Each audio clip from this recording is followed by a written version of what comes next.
This video showcases how to use data for FMCG distribution and market research. What you see on the screen now is all restaurants, cafes, and bakeries in Singapore. If you zoom into the map, you will see a lot of data points. Every data point represents a facility. That facility could be a restaurant, it could be a cafe, or it could be a bakery. Going into the details, hovering over any point, you are able to see the name of that point, and you are able to see other information associated with that point. For example, this is Hibiki Restaurants and Cake in Singapore, in Central Region and in Orchard. You can see that this is located inside the Centre Point, and this is the fashion restaurant, and you can see also the phone number and more attributes to follow. Now looking at the full market, it's also possible to segment this market by more information.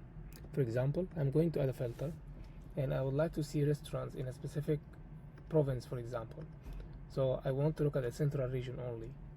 Just go ahead and filter this data only by Central Region. Now next, I want to add more filter.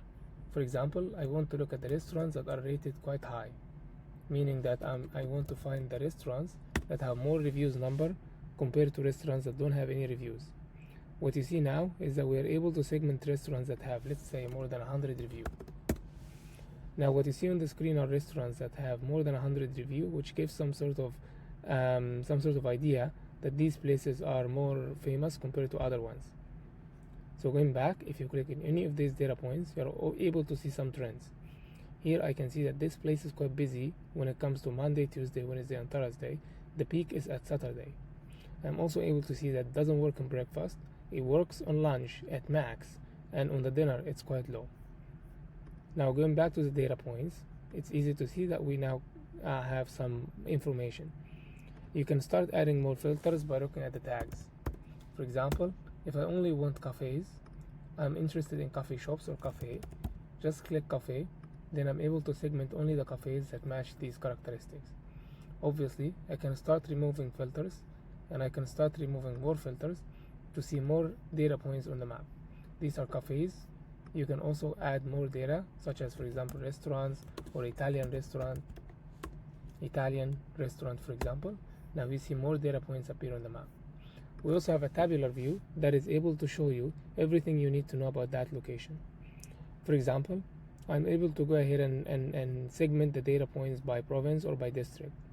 I can go and select, let's say, district in that case, and now I'm able to segment the market by districts. Now I can see that there is 2,886 restaurant, cafe, and bakery in this district only, and I can segment those and can start creating a lot of attributes and segment based on the market.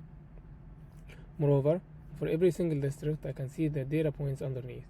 I can also see the website attached to it, and this is the actual website of the facility.